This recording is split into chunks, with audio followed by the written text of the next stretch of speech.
First grade, I asked this white girl to be my girlfriend. Her name was Maria Mancini, and when she said yes, I began calling her Leslie, because like the Michael Jackson song, I wanted to love her endlessly. Second grade, Isis was the only white girl I knew. She had red hair, freckles, and said the word fuck a lot. She was half Irish, half Italian, but would fuck you up if you ever called her a white girl, because in our class, the only races were Mexican, black, and poor. Third grade.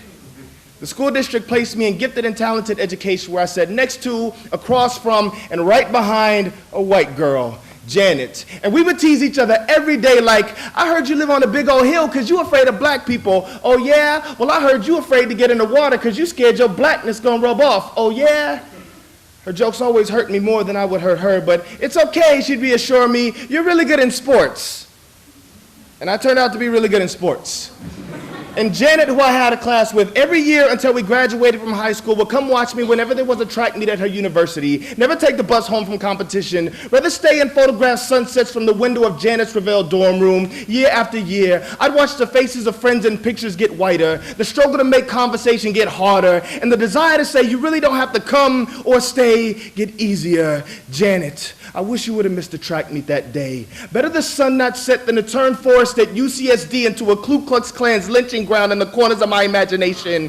Better for you to break tradition and let friendship fall through the spaces of our fingers and to invite me to that fucking party. You told me it was a Compton cookout, menu consisting of 40 ounces fried chicken and Kool-Aid, dressed to impress, baggy pants, wife beaters, white tees, and a blue or red rag is a perfect accessory. Nudge me on the elbow. All the women are dressing like gangster bitches and hoes, you know, weaves, braids, and ass hanging from Daisy Dukes.